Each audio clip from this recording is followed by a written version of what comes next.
Outdoors. I'm Heather Miller. And I'm Courtney Kist. And welcome to Campus Update.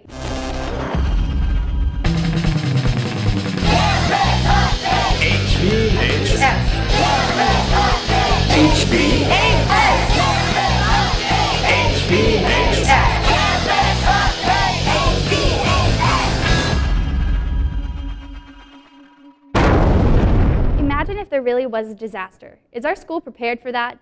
This is what we found out.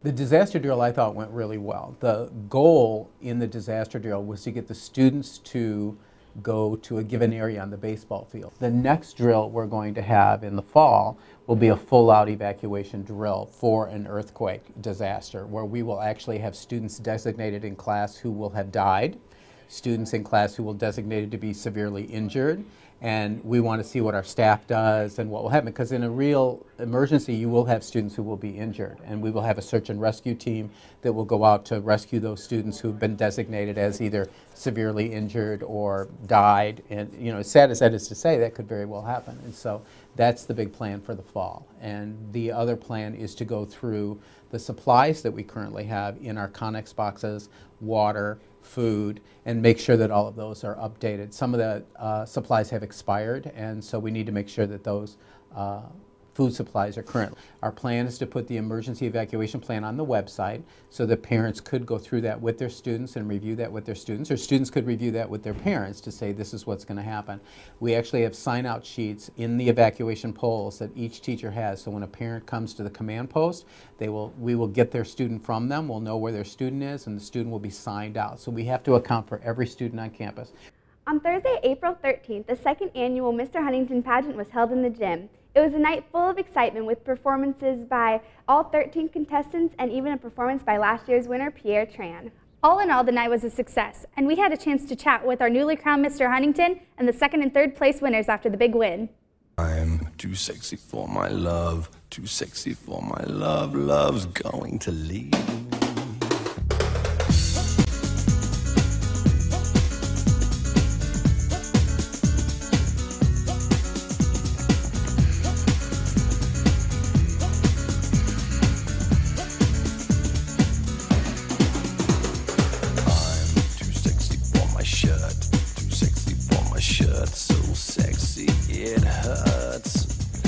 I got third place, which is one free prom ticket. Honestly, the entire thing was it was really fun. It was really memorable, but I gotta say one of the funniest things that I will always remember is when me and Kevin bought our gold Speedos together, and we walked down the aisle together in our gold Speedos. I placed second, and my prize was a free prom ticket, but my real prize was my date to prom. My talent for the pageant was dancing and reciting poetry that I wrote myself. I won, and I got 2 prom tickets and a tuxedo rental and the title of Mr. Huntington.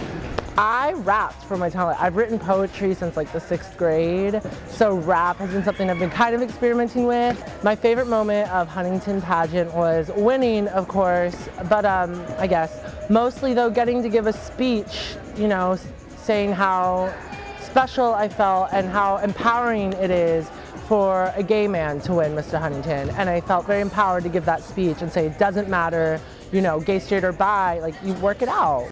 Congratulations, boys. And a big congratulations to our very own Trey Nesbitt. Now here's more on what occurred at HBHS before spring break.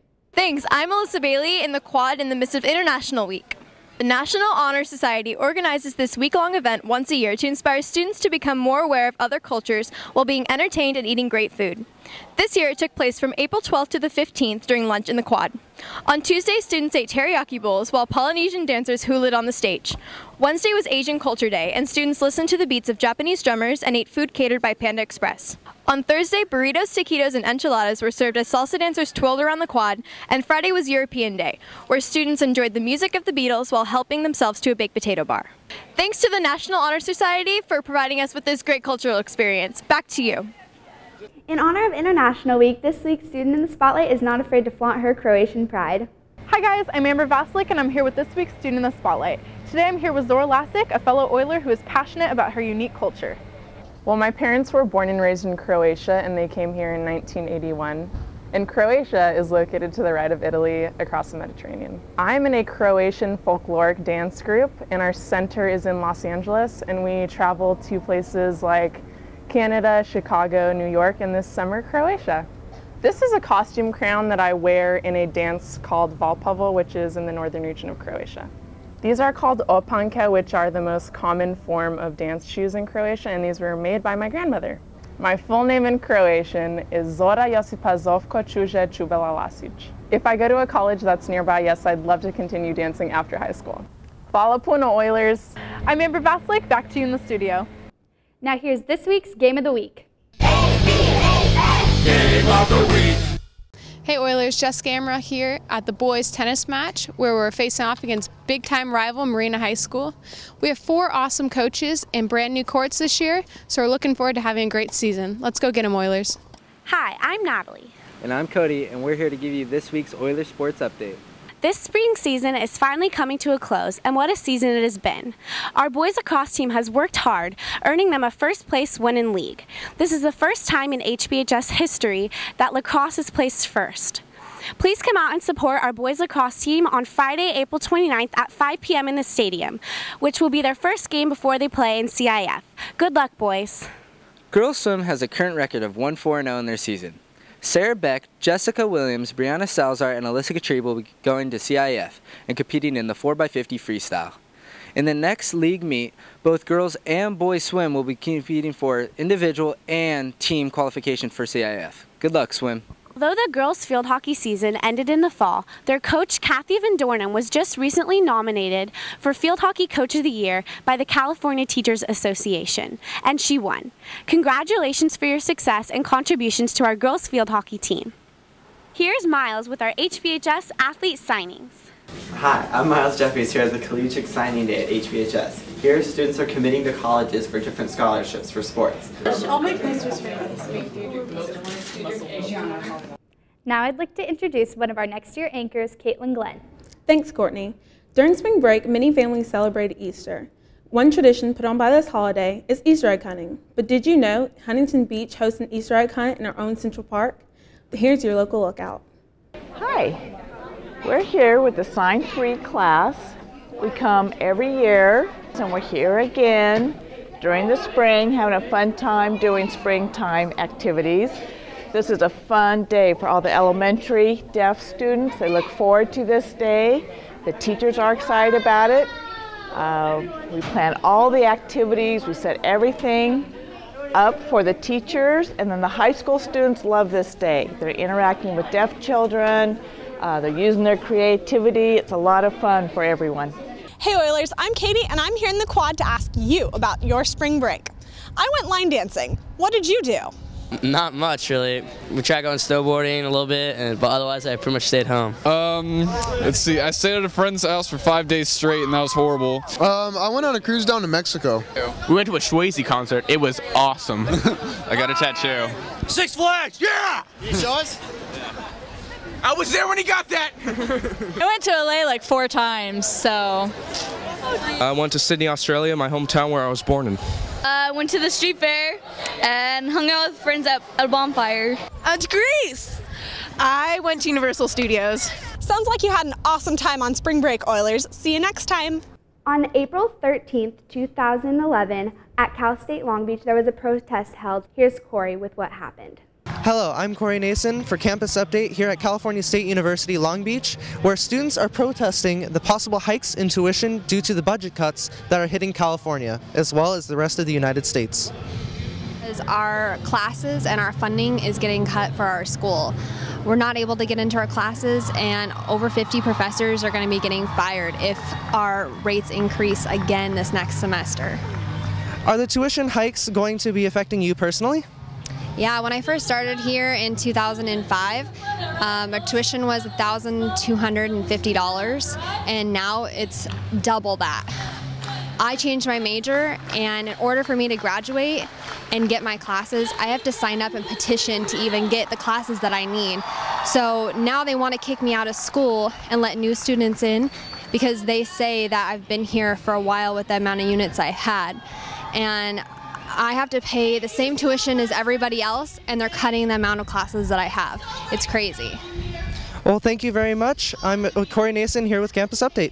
Every year, APA's Technical Theater Department invites all APA students to attend their spring break trip.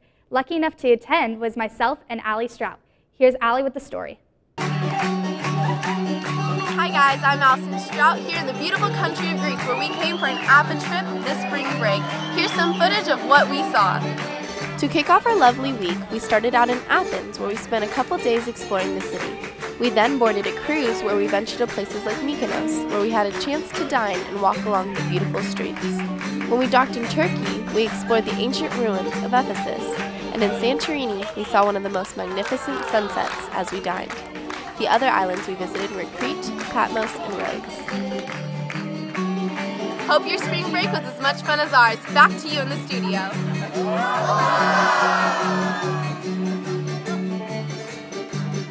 Looks like everyone had a great time. You know who else has a great time? HBHS Sign Language. Now here's Trey with some signs of his own. Hey Oilers, I'm Trey Nesbitt and this is Brittany Tipton, and we're here with your HB Holla. So the first time that sign language was documented was A, the 7th century BC, B, the 5th century BC, C, the 17th century, or D, the 19th century. Holla if you think you know the answer. Time's up. The answer is B, the 5th century BC.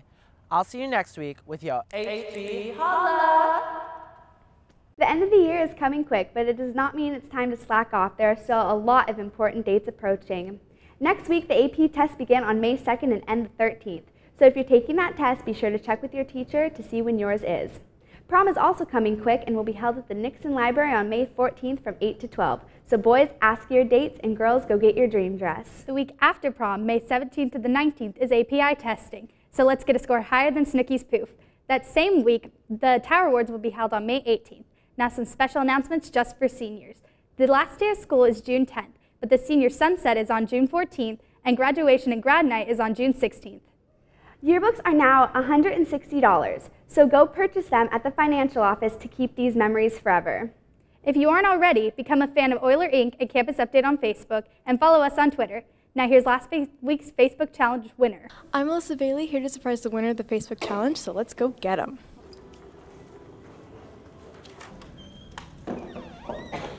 Hi guys! We're here to surprise the winner of the Facebook Challenge for Campus Update. So where is Christian Tippergen?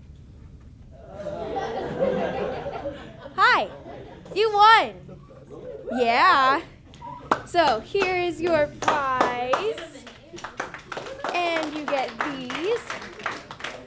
So, who played Division I baseball at Wake Forest? Mr. Jeff Frozecki. Yay! Good job. I'm Melissa Bailey, back to you. Now for this week's Facebook Challenge. What teacher is legally allowed to perform a marriage?